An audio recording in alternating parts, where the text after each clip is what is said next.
बंदी छोड़ की अपार कृपा से, मालिक की अपार दया से ये मूल ज्ञान का सत्संग उदयपुर में आयोजित किया गया है।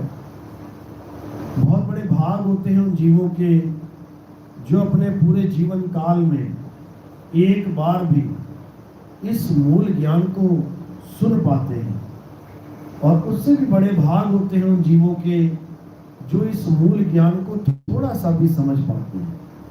क्योंकि दुनिया में ज्ञान बहुत है, हर धर्म में, हर पंथ में, हर संप्रदाय में नाना प्रकार के गुरु, नाना प्रकार के महात्मा, नाना प्रकार के साधु संत बैठे हैं।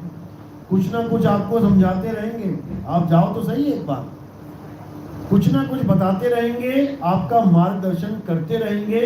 इसमें कोई बुराई नहीं है कि कोई सोचे कि इसमें बुराई है, बिल्कुल नहीं है। आपको कुछ ना कुछ बताया ही जा रहा है। लेकिन जब आप गौर करेंगे तो आपको पता लगेगा कि हर बाबा, हर संत, हर महात्मा, हर धर्म, हर संप्रदाय हमें कोई ना कोई अलग शिक्षा दे रहा है। हिंदू संत है तो वो कह रहा है कि मंदिर जाओ, घंटी बजाओ, पूजा करो, भोग लगाओ, आरतियां गाओ, नाम जपो। कोई मुसलमान बाबा है तो वो कह रहा है मस्जिद में जाओ, नमाज पढ़ो, कुरान पढ़ो, रोजे रखो, ऐसा करो, वैसा करो। सिखों में चले गए तो कह रहे हैं कि गुरुद्वारे में आओ, गुरबाणी का पाठ करो, नाम जपो। ईसाइयों में चले गए तो कह रहे हैं चर्च में आओ, पूजा करो, ईसा मसीह की प्रेयर करो, मुक्ति मिल जाएगी। हर बाबा, हर संत कुछ ना कुछ अलग बता रहा है, इसमें कोई शक नहीं है। हर जगह हमें कुछ ना कुछ ज्ञान मिल रहा है, अलग अलग ज्ञान मिल रहा है, इसमें कोई शक नहीं है। इसका मतलब ये नहीं कि वो गलत कर रहे हैं, कोई भी गलत नहीं है। ना हिंदू गलत, ना मुसलमान गलत, ना सिख गलत, ना ईसाई गलत, गलत कोई भी नहीं है। तो क्या है? अधूरा है, गलत नहीं है। आपने दिल्ली जाना है, यहां से रास्ते में उदयपुर पड़ रहा है, तो दिल्ली की बस अगर नहीं मिली और केवल उदयपुर की मिल गई, इसका मतलब गलत नहीं है, जाना उसी तरफ है। इसका मतलब अधूरा है। उदयपुर जाके खड़े हो जाओगे फिर तो दिल्ली नहीं पहुंचे, उदयपुर तक पहुंच गए, यानी चले तो उसी रास्ते पे, लेकिन रास्ते में ही रुक गए, मंजिल पे नहीं पहुंच पाए। बस इतनी सी कहानी है। चाहे हिंदू हो, मुसलमान हो, सिख हो, ईसाई हो, ये मंजिल पे नहीं पहुंच पा रहे हैं, क्योंकि मंजिल तो सबकी एक है, परमात्मा एक है, अल्लाह एक है, वाहिगुरु एक है, गॉड एक है। एक तक ना पहुंच के अनेक होके बैठ गए हैं। बस यही अज्ञानता है। इसी को खत्म करने के लिए मूल ज्ञान का उदय होता है।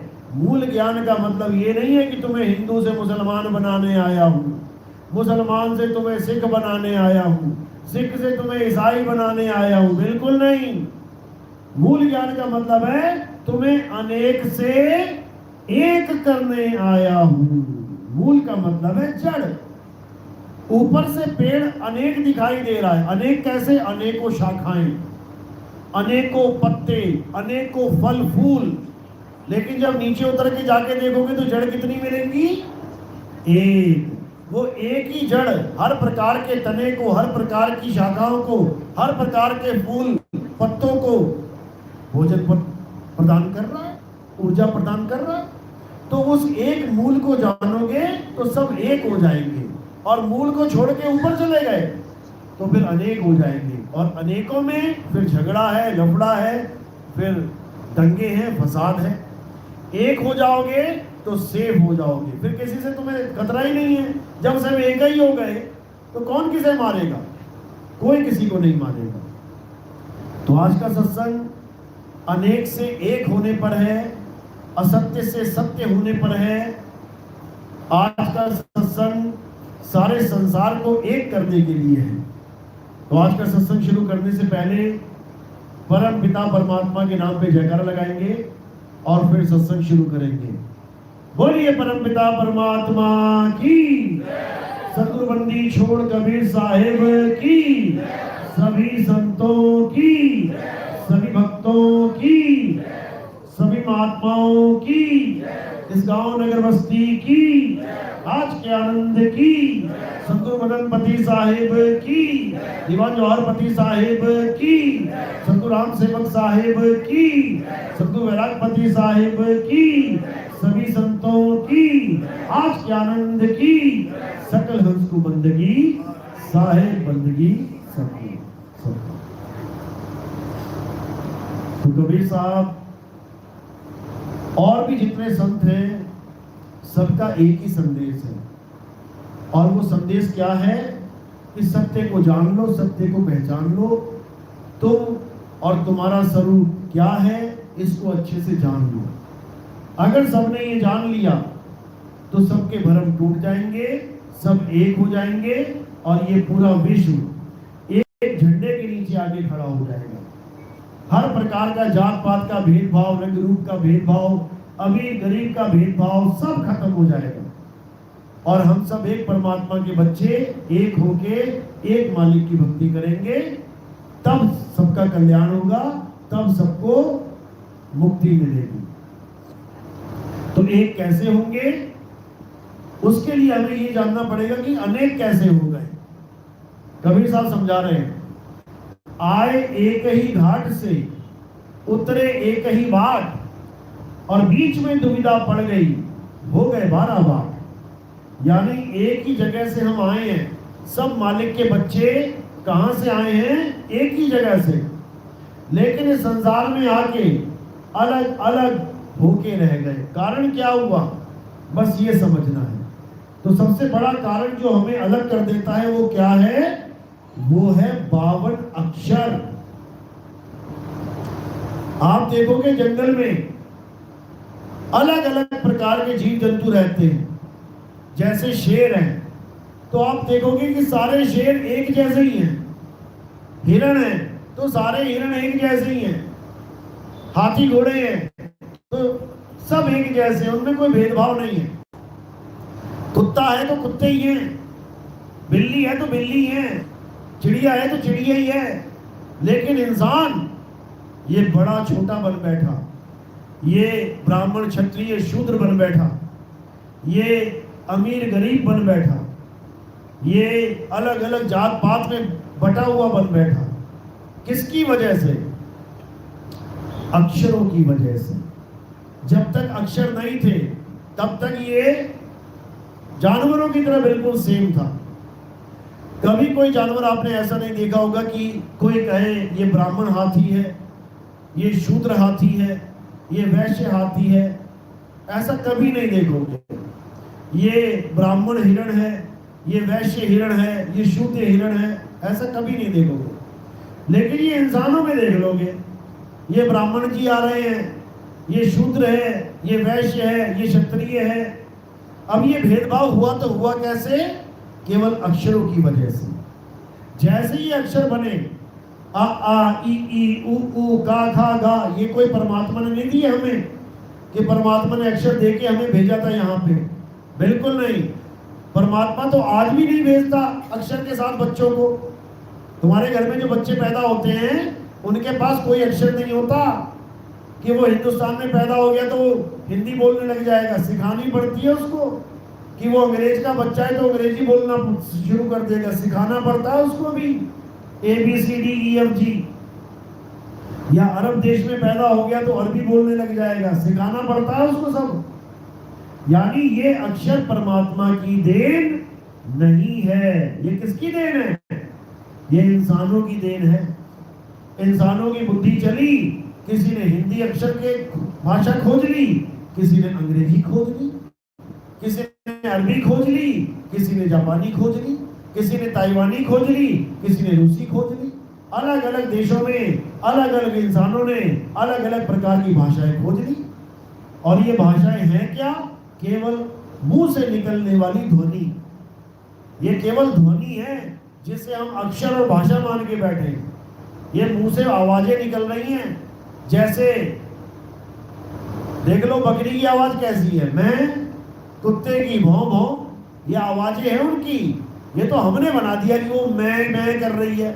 हिंदी में लिख भी देते हैं मैं बकरी मैं करती है, बकरी थोड़ी नहीं जानती है मैं कर रही हूँ कि हिंदी भाषा में मेरी भाषा को क्या बना दिया इन्होंने, मैं, वो नहीं जानती। उसकी तो आवाज है ऐसी, हम उस आवाज को मैच कर रहे हैं। कौन से अक्षर से मैच हो रही है ये मैं कर रही है, तो हमने माँ बना दिया।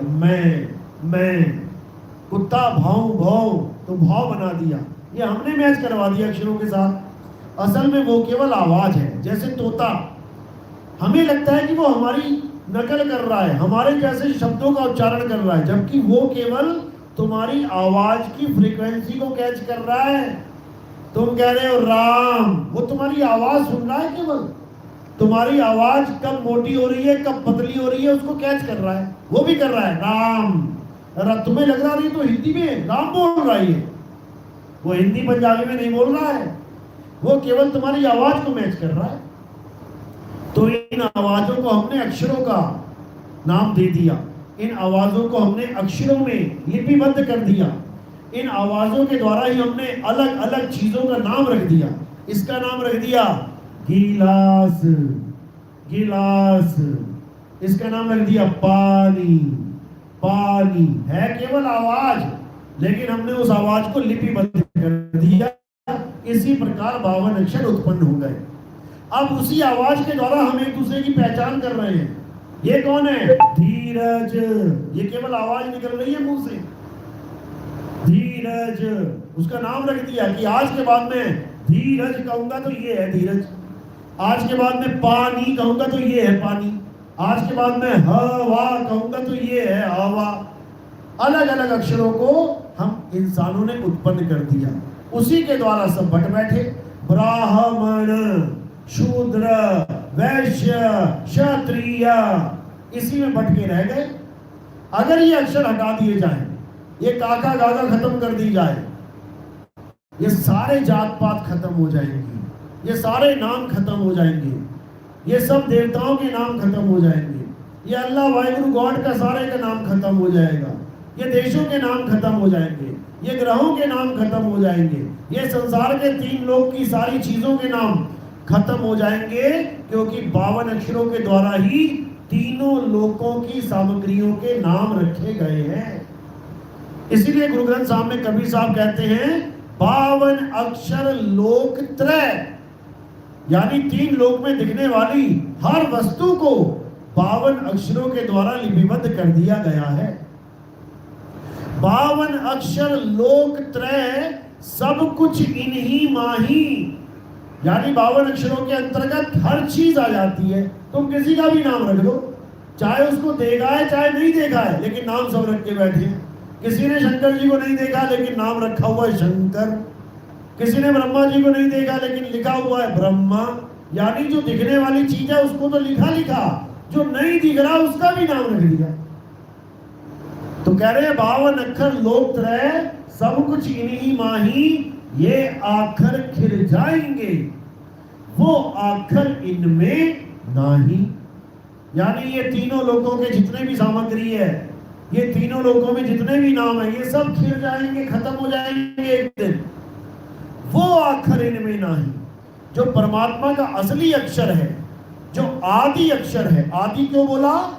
आदि का मतलब होता है बिल्कुल शुरुआत। यानी ये नाम भी नहीं बने थे, इंसान भी नहीं आया था, धरती आसमान पाताल भी नहीं था, तब भी वो था जिसको आदि बोला जाता है। आदि सच, जुगाद सच, है भी सच, नानक होसी भी सच। यानी जो आदि से था, है और सदा रहेगा, वो है असली सत्य, उसी को सतनाम कहते हैं। तो बाबा नानक का जो बड़ा संदेश है सबके लिए, वो सतनाम का संदेश है। बाबा नानक सारी उम्र सतनाम वाहेगुरु, सतनाम वाहेगुरु, यानी वह मेरे गुरु जिसने सतनाम का संदेश मुझे दिया, वही संदेश बाबा नानक ने आगे लोगों को पहुंचाया। सतनाम कोई मंत्र नहीं है कि कोई मंत्र सतनाम है, बिल्कुल नहीं है। सतनाम क्या है? सतनाम सत्य स्वरूप है, कर्ता पुरुष है। इसीलिए बोला एक को सतनाम, कर्ता पुरुष। सतनाम मंत्र नहीं है, कर्ता पुरुष है। कर्ता पुरुष यानी जिसकी वजह से सब कुछ हो रहा है, वो है सत्य नाम, उसको जानना है। लेकिन कोई समझ नहीं पाता। गरीबदास जी की वाणी में आता है, कहते सारे खेल हमारे किए और हमसे मिले तो निश्चय जिए। अब ये वाणी कहां जा रही है, इसको कोई समझ ही नहीं सकता। सारे खेल हमारे किए यानी जो कुछ इस संसार में हो रहा है उसकी ताकत से हो रहा है। चाहे कोई अच्छा काम है, चाहे कोई बुरा काम है, ताकत कहां से मिल रही है सबको? सब जीवों को ताकत कहां से मिल रही है? परम पिता परमात्मा से। लेकिन गलती कहां कर रहा है जीव? वो ताकत लेके किसको आगे सौंप दे रहा है? इस मन को। अब वो ताकत ये मन लेके क्या कर रहा है? वो अच्छे और बुरे काम कर रहा है, इसी में उलझ गया है। बस इसी को समझना है। यानी सारी ताकत जो परमात्मा से प्राप्त हो रही है वो आगे ट्रांसफर ना करके वो क्या करना है? उसको यू टर्न दे देना है। यानी अपनी सारी ताकत वापस परमात्मा में ही समा जाए। तब समझो कि अब मन का खेल खत्म। इसी को समझाया गया है। कहते हैं सारे खेल हमारे किए और हमसे मिले तो निश्चय जिए। यानी सदा सदा के लिए वो जिएगा, अमर हो जाएगा, वो दोबारा जन्म मरण में नहीं आएगा। तो ये तब होगा जब उस सार शब्द को हम जानेंगे। और वो सार शब्द लिखने बोलने पढ़ने में नहीं आता। वो अलेख है, वो अबोल है, वो अकह है। गरीबदास जी समझा रहे हैं, कहते हैं 52 अक्षर लेख। लेख का मतलब होता है जो लिखने में आ जाए। 52 अक्षर लेख राम रंग होरी हो, वो रहा शेष के शीश राम रंग होरी हो। कागज कलम कलेस राम रंग होरी हो। बिल्कुल क्लियर कर दिया कि 52 अक्षर जो है ये कलेस हैं। कागज कलम से लिखे जाने वाले नाम तेरे जीवन में कलेस हैं। यानी तुझे इस कलेश से पार नहीं कर पाएंगे, वो कलेश में डाल देंगे। कलेश क्या है? जन्म और मरण। तो जप और तप करने से किसी की मुक्ति नहीं होती, लेकिन फल तो मिलेगा। अब वो फल क्या है ये भी जानना पड़ेगा, क्योंकि कुछ भी बोओगे तो भाई पेड़ तो निकलेगा।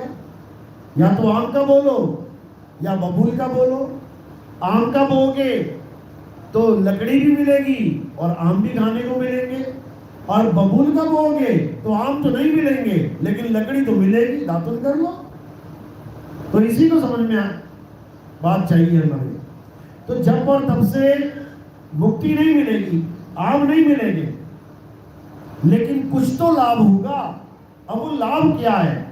उसके लिए क्या बताया गया है कि तपो राज और राजो नरकम। तपस्या करने से राज मिलता है। राजपाट करेगा बंदा, अच्छी बात है, अमीर हो गया, करोड़पति अरबपति हो गया। उसके बाद क्या होगा? ये मन जो बैठा है ये बुद्धि भ्रष्ट कर देगा।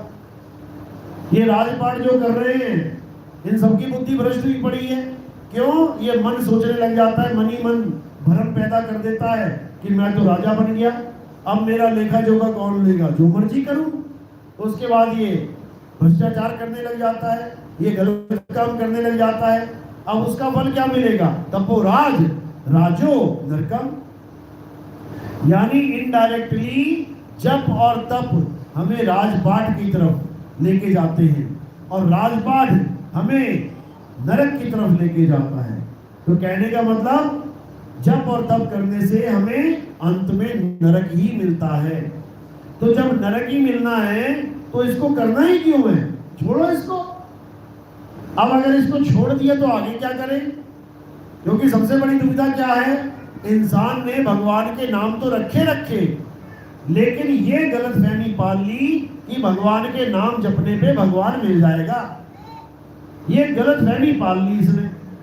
नाम तो उसने पानी का भी रखा। नदी में सामने खड़े होके नदी के ऊपर लिखा थोड़ी नहीं है पानी, ये तो इंसान ने रखा है। नाम तो उसने पानी भी रखा, नाम उसने सोना चांदी भी रखा, नाम उसने खीरा ककड़ी भी रखा, नाम उसने गेहूं बाजरा ज्वार भी रखा, चना चावल भी रखा, लेकिन ये गलतफहमी कभी नहीं पाली कि मेरे रखे हुए नाम को जपने से वो वस्तु मुझे मिल जाएगी। ये गलतफहमी कभी नहीं पाली। वरना बताओ, सामान लेने मार्केट क्यों जाना है? फिर चावल का नाम चावल रखा है, अब चावल चाहिए तो जपने लग जाओ घर बैठ के, चावल चावल चावल चावल चावल। लेकिन यहां इसकी बुद्धि काम करती है कि नाम जपने से वस्तु नहीं मिल सकती। लेकिन बात जब भगवान की आ जाती है, जब परमात्मा की आ जाती है, जब अल्लाह वाहिगुरु गॉड की आ जाती है, तब इसकी बुद्धि पे ताले लग जाते हैं, तब इसकी बुद्धि में पत्थर पड़ जाते हैं और ये सोचने लग जाता है कि भगवान तो नाम जप के ही मिलता है। यही सबसे बड़ा झूठ है संसार का। परमात्मा कभी नाम जपने से नहीं मिलता, क्योंकि परमात्मा का कोई अपना नाम है ही नहीं, इंसानों ने रखे हैं। परमात्मा कैसे मिलता है, उसकी एक विधि है, और उस विधि को क्या कहते हैं? सुरत शब्द योग। परमात्मा कैसे मिलता है? परमात्मा तब मिलता है जब हमें परमात्मा का भेद पता लग जाए। पानी कैसे मिलेगा? पानी पानी जप के नहीं, पानी का भेद हमें मिल जाए। जहां पे हम खड़े हैं उसी के नीचे पानी है। क्या करना है? खोदना शुरू कर दो, तुम्हें अपने आप नीचे पानी मिल जाएगा। हीरा कहाँ है? भेद पता लगना चाहिए। कोयले की खान में हीरा है, ढूंढने लग जाओ कहाँ है खान कोयले की, तुम्हें हीरा भी मिल जाएगा। भेद पता लगना चाहिए। शहद कहाँ है? तुम्हें भेद पता लगना चाहिए। मधुमक्खी के छत्ते में ढूंढना शुरू कर दो, कहाँ है छत्ता, शहद मिल जाएगा। हर चीज का भेद पता होने पर ही वस्तु मिलेगी, नाम जप के नहीं। इसीलिए कबीर साहब ने जपी तपी सन्यासियों से किनारा करने की बात करी। कहते हैं नाम है जप में, नाम है तप में, और नाम है व्रत उपवास में। मुंह को कहां ढूंढे रे बंदे, मैं तो तेरे पास में। अब ये जो पास में है, इसका भेद नहीं पता तुम्हें, इसलिए वस्तु पास होकर भी बहुत दूर है। तो गुरु क्या करता है? गुरु उस पास में रखी वस्तु का भेद बता देता है। बस इतना ही काम है। इसी को कबीर साहब कह रहे हैं। क्या कह रहे हैं? वस्तु कहीं ढूंढे कहीं, कैसे लागे हाथ, और गुप्त वस्तु तब मिले, भेदी लीजिए साथ। कह रहे हैं वस्तु का भेद बताने वाला गुरु ढूंढ, नाम जपवाने वाला नहीं। भेदी लीना साथ में, दीनी वस्तु लखाए, और कोटि जन्म का पंथ था, पल में पहुंचा जाए। करोड़ों जन्म बीत जाते, उस वस्तु तक पहुंचते पहुंचते फिर भी ना पहुंच पाते, लेकिन भेदी गुरु मिल गया, उसने तुम्हारे पास पड़ी वस्तु का ज्ञान दे दिया। अब क्या करना है? अब उस वस्तु पे हमने अपना ध्यान टिकाना है। बस हमारा ध्यान जो संसार में भटक रहा है, उस ध्यान को संसार से हटा के अपनी वस्तु पे टिकाना है। कैसे टिकाना है? जैसे पनिहारिन अपना ध्यान सारे संसार से हटा के मटके पे टिका देती है। चलती संसार में ही है, खाती पीती संसार में ही है, लेकिन ध्यान में क्या रहता है 24 घंटा? उसका मटका।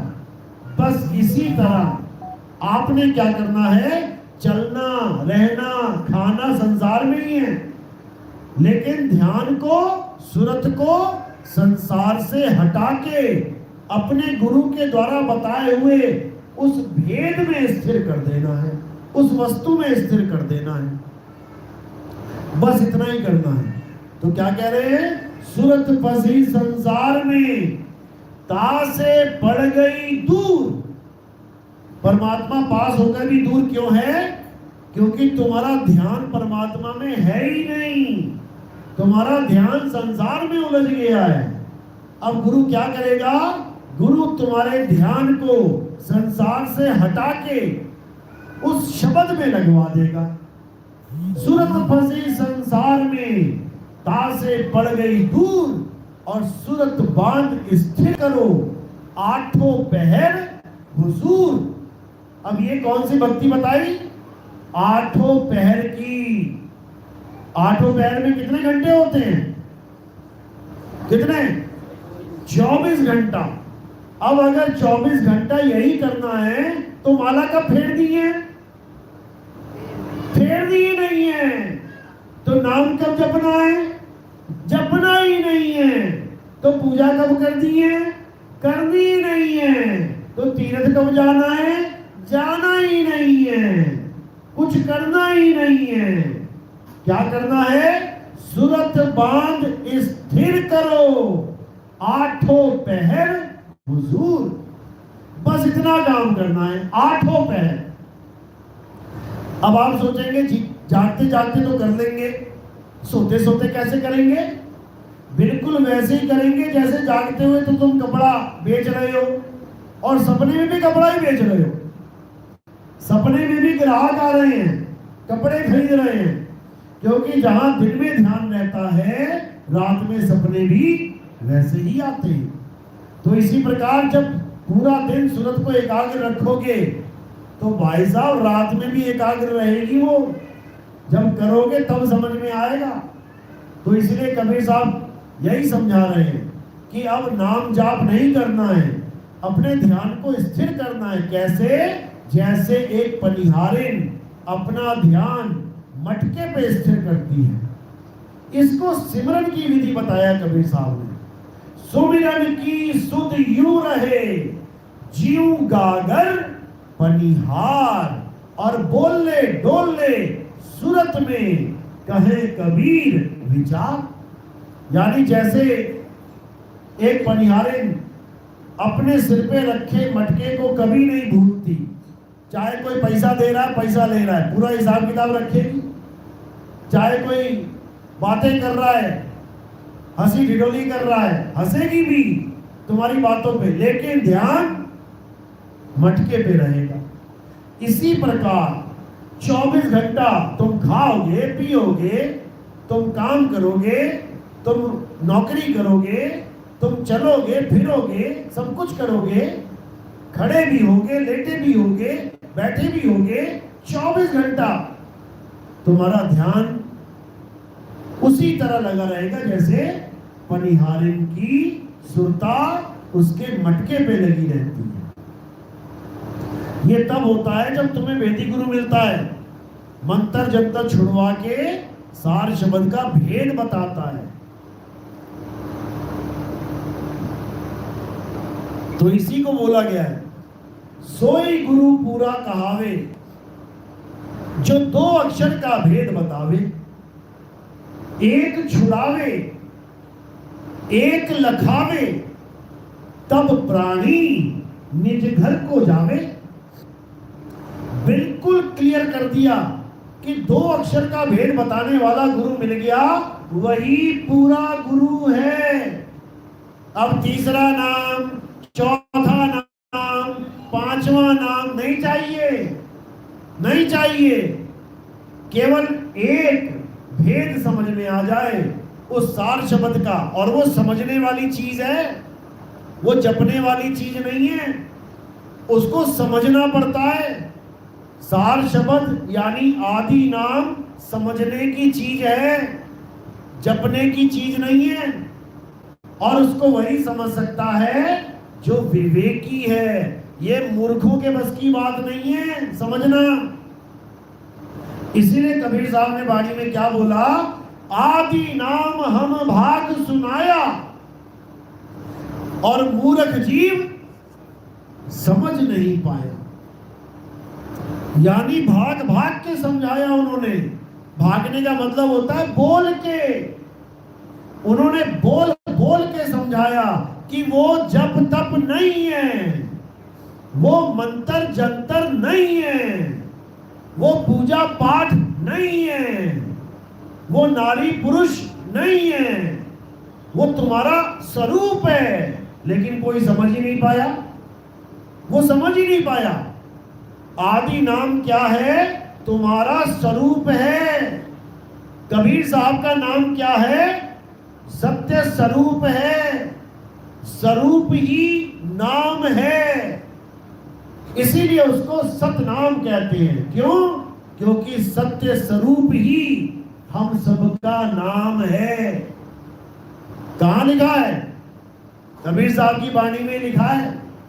और ये अज्ञानी 600 साल से पढ़ रहे हैं इस वाणियों को, लेकिन समझ नहीं पा रहे हैं, क्योंकि समझना विवेकी पुरुषों का काम है, मूर्खों का नहीं। कौन सी वाणी में लिखा है ये? संतो अविगत से चला आया, कोई मेरा भेद मरम ना पाया। अरे ना हम लीना गर्भ बसेरा, बालक होए दिखलाया, संतो अविगत से चला आया। इसी में बोला गया है। कह रहे हैं सत्य स्वरूपी नाम साहिब का, सो निज नाम हमारा। कितना क्लियर कर दिया। कह रहे हैं मेरा नाम ये नहीं है जो तुम जानते हो, कबीर, सत सुकृत, मुनिंद्र, करुणामय, इसमें से कोई नाम नहीं है मेरा। ये नाम तो 52 अक्षरी नाम है। ये तो तुम लोगों ने अपने नाम रखे हुए थे, तो मुझे भी रखना पड़ गया। तुमने एक नाम रखा, मुझे 4 रखने पड़ गए। चारों युगों में 4 नाम लेके आना पड़ गया। सतयुग में सतसुकृत नाम, त्रेता में मुनिंद्र नाम, द्वापर में करुणामय नाम, कलयुग में कबीर नाम। ये चारों नाम मुझे तुम्हारे बनाए अक्षरों के ही धारण करने पड़ गए। तुमने 52 अक्षरों को बनाया, तो मुझे भी 52 अक्षरों में नाम रख के आना पड़ा। लेकिन असल में मेरा जो नाम है वो इन 52 अक्षरों का नाम नहीं है। मेरा नाम क्या है? सत्य स्वरूपी नाम साहिब का, सो निज नाम हमारा। यानी मेरा नाम क्या है? सत्य स्वरूप है। और वो सत्य स्वरूप है, झूठा स्वरूप नहीं, क्योंकि झूठा स्वरूप भी एक है। वो क्या है? वो ये है, नारी और पुरुष। ये झूठा स्वरूप है, ये मिट्टी का स्वरूप है। ये मिट्टी का घड़ा है, टूट जाएगा। लेकिन जो मेरा असली स्वरूप है वो कभी टूटेगा नहीं। वो आत्म स्वरूप है, उसको जानो। जीव स्वरूप नहीं, आत्म स्वरूप। इसीलिए उसको परम आत्मा कहते हैं, सत्य स्वरूप कहते हैं। तो कह रहे हैं सत्य स्वरूपी नाम साहिब का, सो निज नाम हमारा। यानी मेरे नाम को कौन जानता है? जो सत्य स्वरूप साहिब को जानता है, वही जानता है कि मेरा नाम क्या है। और जो सत्य स्वरूप को नहीं जानता, वो क्या जानेगा? वो जानेगा कि कबीर साहब हैं, ये मुनिंद्र साहब हैं, ये करुणामय साहब हैं। वो इन नामों को जानेगा और इन्हीं को जपवा देगा। कबीर साहब की पूजा करनी है, जपो सत्य कबीर, सत्य कबीर, सत्य कबीर। अरे उसका कबीर नाम है ही नहीं, वो 52 अक्षरी नाम है ही नहीं। तो इसी को कबीर साहब समझा रहे हैं, 52 अक्षर जोरे आन। इस इंसान ने क्या कर दिया? 52 अक्षर तो बनाए, अरे उसको जपने भी लग गया, जोड़ तोड़ के। या रा ला वा शा, इसमें से रा उठा लिया। पा फा बा भा मा, इसमें से माँ उठा लिया। आ का डंडा लगा दिया। क्या कर दिया? अक्षरों को जोड़ दिया। कौन से अक्षरों को जोड़ा? 52 अक्षरों को जोड़ा, अलग अलग नाम बनाए इससे। तो कहते हैं 52 अक्षर जोरे आन, और सक्या न अक्षर एक पहचान। दोनों अक्षरों का भेद है इस वाणी में। कौन कौन से अक्षर? एक 52 अक्षर और एक आदि अक्षर। 52 अक्षर जोड़े आन कैसे जोड़े गए? इस जीव के द्वारा। जीव के द्वारा देखो, राम राम राम, कितने अक्षर जोड़ दिए? 2 अक्षर जोड़ दिए, रा और मां का डंडा लगा दिया। अल्लाह अल्लाह अल्लाह, कितने जोड़ गए? 3 अक्षर जोड़ गए। अल्लाह वाहेगुरु वाहेगुरु वाहेगुरु। कितने अक्षर जोड़ दिए? 4 अक्षर। Hallelujah hallelujah. कितने अक्षर जोड़ दिए? 5 अक्षर। इसी प्रकार ओम कलियम हरियम जयम सोहम सत्यम, ओम कलियम हरि, कितने अक्षर जोड़ दिए? अनंतों अक्षर जोड़ के बैठ गया ये इंसान।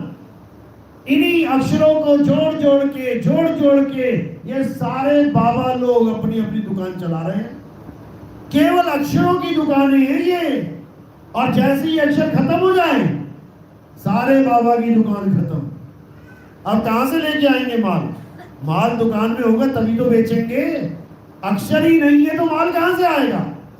अगर दुनिया से अक्षर गायब कर दिए जाएं तो ये नाम कहां रह जाएंगे? तो इसी को कबीर साहब समझा रहे हैं।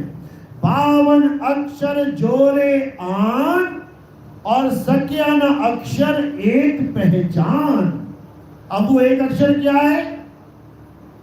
अक्षर का मतलब होता है अविनाशी, यानी जिसका कभी नाश नहीं होता। वो अविनाशी कौन है? वो हमारा सत्य स्वरूप है। उसी स्वरूप को जानना है, कल्याण हो जाएगा। यही कबीर साहब समझा रहे हैं।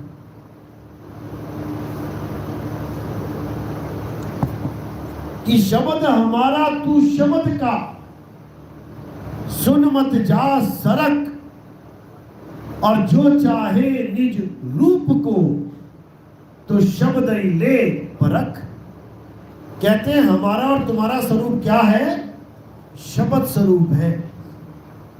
शब्द का मतलब ये नहीं कि हिंदी का शब्द, पंजाबी का शब्द, अरबी का शब्द, बिल्कुल नहीं। शब्द का मतलब होता है आवाज। हमारा और तुम्हारा क्या स्वरूप है? आवाज स्वरूप है।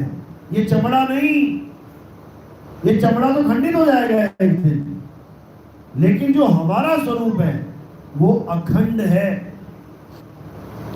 उसी को समझाया गया है कि शब्द हमारा तू शब्द का, यानी मैं भी वो अखंड शब्द हूं और तू भी वो अखंड शब्द है। शब्द हमारा तू शब्द का, सुन मत जा सरक। सरकने का मतलब जैसे 100 बंदे आते हैं सत्संग सुनने, लेकिन 20 मिनट बाद, 30 मिनट बाद 50, 60, 70 बंदे सरक जाते हैं वहां से। क्यों सरक जाते हैं? क्योंकि उनको समझ में ही नहीं आता कि बताया क्या जा रहा है। यानी पीएचडी की क्लास में अगर 5वीं के बच्चे को बैठा दिया जाए और 5 घंटे का लेक्चर है, भाई साहब वो सुन नहीं सकता। वो कोई ना कोई बहाना बना के निकल लेगा। मैडम में आई गो टू ड्रिंक वाटर, जा बेटा, चला गया पानी पीने, वापिस ना आता वो, क्योंकि उसको लगेगा कहां फंस गया मैं, कुछ पल्ले तो पड़ ही नहीं रहा है। तो यहां वही बैठे मिलेंगे जिनको बात समझ में आ रही है, और जिनको बात समझ में नहीं आ रही है वो तुम्हें गली में टहलता मिलेगा, पता नहीं क्या क्या बताते रहते हैं। समझो, क्योंकि सत्संग का मतलब किस्से कहानियां नहीं होता। सत्संग का मतलब कोई राम जी कृष्ण जी की कथाएं नहीं होता। ये कथावाचन है, ये सत्संग नहीं है। राम जी की कहानी सुनाने आगे बताओ, अरे जन्मों जन्मों से सुन रहे हैं, तुम क्या बताओगे? तुम बताओगे रावण को किसने मारा? तुम बताओगे सीता को कौन उठा के ले गया था? तुम बताओगे जटायु किसके साथ लड़ा था? तुम बताओगे? तुम तो पैदा भी ना हुए थे, तब भी लोग जानते थे। तो ये कथावाचन है, ये सत्संग नहीं है। समझ लो, सत्संग का मतलब होता है सत्य का संग करना। और सत्य क्या है? हे अर्जुन, अगर इस संसार में कुछ सत्य है तो वो केवल और केवल आत्मा है। हे अर्जुन, आत्मा का ना तो कभी जन्म होता है, आत्मा की ना तो कभी मृत्यु होती है। आत्मा को ना तो कोई शस्त्र काट सकता है, आत्मा को ना तो कोई जला सकता है, ना ही आत्मा को कोई भिगो या सुखा सकता है। ये आत्मा ही परम सत्य है, लेकिन इस आत्मा को जानना किसी के बस की बात नहीं है। कब जाना जा सकता है इसको? जब तुम्हारे जीवन में कोई तत्वदर्शी संत आ जाए, तब तुम इस आत्मा को जान सकते हो, अन्यथा इस संसार में इतना सक्षम कोई नहीं है जो उस आत्म तत्व को जान सके। इसलिए गीता में भी तत्वदर्शी संत यानी आत्मज्ञानी संत की महिमा गाई है। ये गलती से मत सोच लेना कि मुझे गुरु की क्या जरूरत है, मैं तो राम जी की पूजा करता हूं, मैं तो कृष्ण जी की पूजा करता हूं, मैं तो भगवान की पूजा कर रहा हूं, भगवान मेरा कल्याण खुद कर देंगे। अरे भगवान ने तेरे कल्याण के लिए ही गीता बोली है, लेकिन तू गीता को समझ ही नहीं पा रहा है। तेरे कल्याण के लिए अध्याय 3 17वां श्लोक बोला गया, लेकिन तूने पूरे जन्म में कभी पढ़ा ही नहीं। पढ़ के देखो क्या लिखा है। हे अर्जुन, जो अपनी आत्मा में रमण करते हैं, जो अपनी आत्मा में तृप्त हैं, जो अपनी आत्मा में संतुष्ट हैं, उनके लिए कोई धार्मिक कर्म कर्तव्य लागू ही नहीं होता, लागू ही नहीं होता। क्यों? क्योंकि 24 घंटे एक ही काम करना है। क्या करना है? आत्मा में रमण करना है। कौन सी आत्मा में? 2 प्रकार की आत्मा है, एक चल आत्मा और एक अचल आत्मा। जैसे 2 प्रकार की संपत्ति होती है, एक चल संपत्ति और एक अचल संपत्ति। अब चल संपत्ति को तो कोई भी चुरा सकता है। तुम्हारे पास सोना है, चल संपत्ति है। तुम्हारे पास हीरे हैं, पैसे हैं, चल संपत्ति है। तुम्हारे पास कार है, बाइक है, चल संपत्ति है। इन सब की रिपोर्ट दर्ज होती है, देख लो जाके। थाने भरे पड़े हैं, मेरा पैसा चोरी हो गया, मेरा हीरा चोरी हो गया, मेरा सोना चोरी हो गया, मेरी बाइक चोरी हो गई, मेरा कार चोरी हो गया। कभी ये रिपोर्ट आई है मेरा घर चोरी हो गया, मेरी कोठी चोरी हो गई, मेरा बंगला चोरी हो गया? ऐसी रिपोर्ट है क्या? कभी नहीं हो सकती। कारण क्या है? क्योंकि वो प्रॉपर्टी अचल है, अचल। इसी प्रकार जो गीता में समझाया जा रहा है कि हे अर्जुन, अपनी आत्मा में रमण कर। ये कौन सी आत्मा में रमण करना है? चल आत्मा में या अचल में? अचल में। और जैसे ही तुम अचल में रमण करोगे, तब तुम्हें समझ में आएगा कि गरीबदास जी महाराज क्या कह रहे हैं, पूरे गुरु के लक्षण क्या बता रहे हैं। अरे सतगुरु के लक्षण कहूं, अचल विहंगम चाल, और हम अमरापुर ले गए ज्ञान शब्द सिर घाल। ये अचल की बात चल रही है, ये चलने वाले परमात्मा की बात नहीं चल रही है कि मैं अविगत से चला आया। उस कबीर साहब की दाढ़ी मूछ वाले, टोपी वाले कबीर साहब की फोटो लगा के तुम उसकी पूजा करने लग जाओ और सोचो मैं परमात्मा की पूजा कर रहा हूं। परमात्मा अचल है, अचल। समझो, कबीर साहब अगर इस दुनिया में आ रहे हैं चल के, वो इसलिए क्योंकि अचल का ज्ञान कोई देने वाला नहीं है। इसलिए उनको अचल का ज्ञान देने के लिए चल के आना पड़ रहा है। किस रूप में? नौतम सूरत के रूप में। नौतम सूरत बोला है साहिब ने उस रूप को जो वो धारण करके आ रहे हैं। परमात्मा मत मान लेना कि वो रूप परमात्मा है। रूप ना रेख ना रंग, प्रभु 3 गुणों से भिन्न, और तिसी बुझाए नानका जित होवे प्रसन्न। नानक साहब की वाणी है कि परमात्मा का कोई रूप रेख रंग नहीं है, नहीं है, लेकिन फिर भी उसका स्वरूप है। लेकिन वो ऐसा नहीं है जैसे तुम्हारा है। उसका स्वरूप क्या है? शब्द स्वरूपी नाम साहिब का। वो शब्द स्वरूप है, सत्य स्वरूप है, उसी को जानना है। तो यही गरीबदास जी की वाणी में आता है। कबीर साहब अपने स्वरूप का वर्णन बता रहे हैं कि जो मेरा असली स्वरूप है वो देह स्वरूप नहीं है, वो शब्द स्वरूप है, आवाज स्वरूप है, अखंड नाद स्वरूप है। तो क्या कह रहे हैं? हम हैं शब्द शब्द हम माही, हमसे भिन्न और कछु नाही, शब्द न भिन से देही, और कहे कबीर हम शब्द सने। यानी देह को किनारे कर दिया, मैं शब्द स्वरूप हूं, मैं देह स्वरूप नहीं हूं। लेकिन अज्ञानी इस बात को नहीं समझ सकते, इतनी बुद्धि नहीं है उनमें कि परमात्मा के शब्द स्वरूप को जान पाए। अरे काल भगवान नहीं जान पाया, एक आम इंसान तो क्या जान पाएगा? तो इसीलिए अब क्या करना है? अब उस शब्द स्वरूपी राम को भजना है, उसी शब्द स्वरूपी परमात्मा को भजना है। अब ये काया माया से परे हो जाना है, अब उस सच्चे नाम को जानना है। उसी के लिए कबीर साहब ने बोला था, अरे तुमसे कहूं मैं नाम विचारी, और ना वो ज्योत ना पुरुष ना नारी। तीनों का खंडन कर दिया, क्योंकि इन तीनों में सबसे ज्यादा लोग उलझे पड़े हैं। जितने भी निराकार मानने वाले लोग हैं, ये सब ज्योत के पीछे पड़े हैं। आंखें बंद करो, ध्यान करो और ज्योत प्रकट कर लो, यही परमात्मा है। बिल्कुल नहीं है। यानी निराकार को परमात्मा, प्रकाश को परमात्मा मानते हैं, बिल्कुल नहीं है। और कुछ लोग साकार को परमात्मा मानते हैं। आदमी और औरत इसी के मंदिर बने हुए हैं, जाके देखो अंदर क्या है। आदमी की मूर्ति, औरत की मूर्ति, उसको तुम तमाम नाम दे रखे हैं तुमने अलग अलग। तो साहिब तीनों का खंडन कर रहे हैं। तुमसे कहूं मैं नाम विचारी, और ना वो ज्योत ना पुरुष न नारी।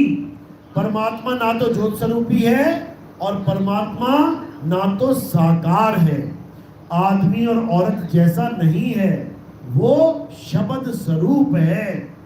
उस शब्द स्वरूप को जानना है। कैसे जानेंगे? भेदी गुरु के द्वारा। शब्द भेदी गुरु ही हमें शब्द का स्वरूप बता सकता है। उसी को तत्वदर्शी संत कहते हैं। नाम जपने वालों को तत्वदर्शी संत नहीं कहते। नाम जपने वालों को क्या कहते हैं? जपी। वो जपी हैं। और तपस्या करने वालों को क्या कहते हैं? तपी। वो तपी हैं। घर बार छोड़ के जंगल में जाने वाले को क्या कहते हैं? सन्यासी। तो जपी तपी सन्यासी नहीं चाहिए, नहीं चाहिए ये माला का जाप, नहीं चाहिए मंत्रों का जाप। साहिब समझा रहे हैं, माला फेरू ना हरि भजू, और मुख से कहूं ना राम, और मेरा हरि मुझे भजे, मैं पाऊं विश्राम। अरे माला तो कर में फिरे, और जीव फिरे मुख माही। ये मनवा दसों दिसी फिरे, और ये तो सिमरन नाही। बिल्कुल मना कर दिया, बिल्कुल खेल खत्म कर दिया। तो क्या करना है? अब सिमरन करना है। सिमरन मतलब स्मरण। स्मरण यानी याद करना है, परमात्मा को याद करना है। याद कैसे करेंगे? भेदी गुरु समझाता है कि याद कैसे किया जाता है, वही समझाता है कि सिमरन कैसे करना है। जाप को छोड़ना है और अब मालिक को याद करना है, तभी कल्याण होगा, नहीं तो नहीं होगा। तो साहिब ने जप तप पूजा पाठ व्रत हवन यज्ञ इन सबको मना किया है, मत करो। शुरुआत में करा है तो अच्छी बात है, लेकिन अंत यहाँ पे नहीं होना चाहिए। बचपन में A for apple, B for bat, C for cat, का से कबूतर, खा से खरगोश पढ़ा है तो अच्छी बात है, लेकिन अंत यहाँ पे नहीं होना चाहिए। अगर तुम्हारी पढ़ाई का अंत का से कबूतर खा से खरगोश तक रह गया तो ना तो तुम कभी डॉक्टर बन पाओगे, ना कभी इंजीनियर बन पाओगे, ना ही कोई नौकरी मिलेगी। नौकरी लेने गए और वो पूछेगा क्या पढ़ा, कहां तक पढ़ा, मुझे जी आता है पढ़ना लिखना, बताओ। अब तुम चालू हो जाओ, का से कबूतर, खा से खरगोश, गा से गमला। वो कहेगा भाई वो दरवाजा उधर है, दा से दरवाजा उधर है, और ना से निकल यहां से। समझो, वो नौकरी नहीं देगा तुम्हें। क्यों? क्योंकि ये शुरुआती पढ़ाई है। इसी प्रकार मंदिर, मस्जिद, गुरुद्वारा, चर्च, ये आरतियां, ये नमाजें, ये प्रेयर, ये अरदासें, ये गुरबानियां, ये सब शुरुआती दौर है। ये परमात्मा से, अल्लाह से, वाहिगुरु से, गॉड से तुम्हें प्यार हो जाए, ये इसलिए बनाई गई हैं। ये इसलिए नहीं बनाई गई कि इसी में तुमने अंत करना है। अंत कहां पे करना है? हे अर्जुन, जो अपने जीवन काल में आत्मा को जान लेते हैं। कौन सी आत्मा? अचल आत्मा। वो इस भवसागर से पार हो जाते हैं। अभी अचल आत्मा का जिक्र कहां है? अध्याय 2 24वां श्लोक पढ़ो। उसको पढ़े लिखे हो, क्या लिखा वहां पे? हे अर्जुन, ये आत्मा अछेद्य है, अशोष्य है, अदाह है, यानी इसको कोई छेद नहीं सकता, जला नहीं सकता, इसको काट नहीं सकता। ये आत्मा अचल है, सदा स्थिर रहने वाली है। सदा स्थिर का मतलब जो सदा सदा स्थिर रहे, वो चल नहीं सकती। अगर वो चलेगी तो वो अचल रही नहीं। समझो, इस आत्मा का जिक्र किया गया है। इस आत्मा को सत्य सनातन बताया गया है। ये चलने वाले भगवानों की पूजा नहीं बताई गई है, अचल आत्मा की पूजा बताई गई है। यही गुरु ग्रंथ साहब में आता है। किसकी पूजा करती है? आत्मदेव पूजिए गुरु के सहज सुभाए। पूजा करने के लिए केवल एक ही पुरुष है, और वो कौन है? आत्मदेव। देवों का देव महादेव आत्मदेव। इसी को कुरान में बोला गया है कि सत्य क्या है। जो मुसलमान फकीर जिन्होंने सत्य को प्राप्त किया, उन्होंने क्या बोला? उन्होंने कहा अनल हक। अनल हक यानी मैं ही सत्य हूं। ये बात कब कही जा सकती है? जब तुम्हें तुम्हारा स्वरूप प्राप्त हो जाए, तब तुम कह सकते हो कि मेरा स्वरूप सत्य है। जैसे कबीर साहब कह रहे हैं, सत्य स्वरूपी नाम साहिब का, सो निज नाम हमारा। यानी परमात्मा का नाम और मेरा नाम, परमात्मा का स्वरूप और मेरा स्वरूप एक है। इसलिए संतों ने कहा, मुसलमान फकीरों ने कहा अनल हक, यानी मैं ये नाशवान काया नहीं हूं। मैं क्या हूं? मैं आत्म तत्व हूं, मैं हक हूं। हक का मतलब होता है सच। कहते ना, हक हलाल की रोटी खाओ, यानी सच की रोटी खाओ, झूठ की मत खाओ। यही ईसाइयों में बोला गया, गॉड इज ट्रुथ, कि परमात्मा क्या है? परमात्मा सत्य है। और सत्य क्या है? हे अर्जुन, आत्मा ही सत्य है। तो घूम फिर के कहानी वहीं आ जाती है, सत्य पे। लेकिन सत्य का पता नहीं है तो बेचारे उसको अलग अलग मान बैठते हैं, फिर लड़ते रहते हैं। मेरा राम बड़ा तेरा अल्लाह छोटा, मेरा वाहिगुरु बड़ा तेरा राम छोटा। बस इसी झगड़े में मर जाते हैं सारे। इसलिए अब झगड़े नहीं करने हैं, अब उस सत्य को जानना है जो आपके पास भी है, मेरे पास भी है, हम सबके पास है। इसी को बोला घट घट मेरा साइयां, और सुनी सेज न कोय, और बलिहारी व घट की जा घट परगट होए। एक माचिस की डिब्बी में 100 माचिस की तीलियां हैं, तो आग किसके पास है? किसके पास है? 100 की 100 के पास है, 100 की 100 के पास है। लेकिन कह रहे बलिहारी व घट की जा घट परगट होए। अब जो तो घिस गई वहां पे, वहां तो प्रकट हो जाएगी आग उसी वक्त, और जो बेचारी नहीं घिस पाई वो आग साथ में लेके ही चली जाएगी, उसका खेल खत्म। और जो आग को ढूंढने के लिए निकल पड़ेगी, उसका भी खेल खत्म। जो सोचेगी आग तो सतलोक में बैठी हुई है, उसका भी खेल खत्म। जो सोच रहा है परमात्मा सतलोक में बैठा है, अलग लोक में, अगम लोक में, उसका भी खेल खत्म। इसीलिए बोला है कि घट घट मेरा साइया सुनी सेज न कोई। तेरा परमात्मा कहाँ है? तेरा परमात्मा तेरे घट में विराजमान है। उसी घट में खोज, तुझे पिया मिलेगा। लेकिन जीव बेचारा समझ ही नहीं पाता, क्योंकि उसको इतना बुद्धि विवेक है नहीं। जो उसको बुद्धि विवेक दे वो उसको दुश्मन लगता है। जो उसको समझाए कि मंदिर जाना छोड़ दे, मस्जिद जाना छोड़ दे, गुरुद्वारे चर्च जाना छोड़ दे और अपनी आत्मा में उस अल्लाह वाहिगुरु गॉड को खोज ले, वो उसको दुश्मन लगने लग जाता है। यानी हर माचिस को समझाया जा रहा है कि आग तुझ में है, वो कह रही ना जी मुझ में कहां से है, मंदिर में है आग। तो भैया मंदिर में जाके ढूंढ ले। मंदिर में भगवान है तो मंदिर में जाके ढूंढ ले, मिल जाए तो। अरे मंदिर के भगवान चोरी हो जाते हैं, उनकी एफआईआर इंसानों के पास जाके करानी पड़ती है। भगवान गुमशुदा हो जाता है, उसको खोजने के लिए इंसान भाग रहा है। बताओ, किसी का बच्चा खो जाए तो भगवान से अरदास करते हैं, हे भगवान मेरा बच्चा ढूंढ दो। अरे यहाँ भगवान ही चोरी हो जाता है, फिर इंसान से कहते हैं थानेदार साहब हमारा भगवान ढूंढ दो। उल्टी गंगा बह रही है।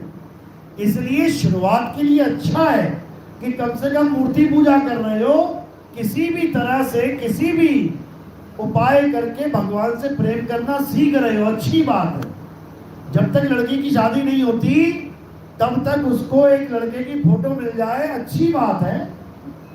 कोई बिचौला आया फोटो पकड़ा के चला गया, बेटी इससे तेरी शादी होगी, अच्छी बात है। दिन रात देख रही है उसको, उससे प्यार पैदा हो रहा है कि यही मेरा पति है, यही मेरा पति है। लेकिन अगर ऐसा हो जाए कहती मैं शादी नहीं करूंगी, यही मेरा पति है, ये फोटो ही मेरा पति है, तो पति कहेगा कितनी बड़ी बेवकूफ है ये मुझे फोटो मान के बैठ गई। अरे मैं कुछ और हूं, फोटो कुछ और है। इसी प्रकार भगवान, वो भी सिर पे हाथ रख के बैठा होगा, अरे ये पत्थर को भगवान मान के बैठ गया। अरे मैं कुछ और हूं, पत्थर कुछ और है। पत्थर टूट सकता है, फूट सकता है, पत्थर खंडित हो सकता है, लेकिन भगवान अखंड है, उसको कोई खंडित नहीं कर सकता। समझो इसको। तो अगर समझ में आ गया तो बहुत अच्छी बात है, नहीं तो आगे जन्मों जन्म पड़े हैं, आते जाओ समझते जाओ, कोई बात नहीं। चलो, तो आज का सत्संग यही समाप्त करते हैं। अब आरती का समय है। आरती कैसे करते हैं हमारे यहाँ? क्योंकि हमारे यहाँ किसी पत्थर की, मूर्ति की, फोटो की, कैलेंडर की आरती नहीं होती, किसी निर्जीव वस्तु की आरती नहीं होती। हमारे यहाँ किसकी आरती होती है? हमारे यहाँ आत्मदेव की आरती होती है। कैसे होती है? एक एक करके आएंगे और एक फूल मेरे सिर के ऊपर रख देंगे। सिर के ऊपर फूल क्यों रखा जाता है? क्योंकि नाशवान देह पैर के अंगूठे से लेके सिर की चोटी तक ये सब दिखाई दे रही है। हमने फूल कहाँ रखा? नाशवान देह से परे। तो ये किसको समर्पित हो जाता है? ये आत्म देव को समर्पित हो जाता है। तो हमने फूल किसको समर्पित करना है? आत्म देव को।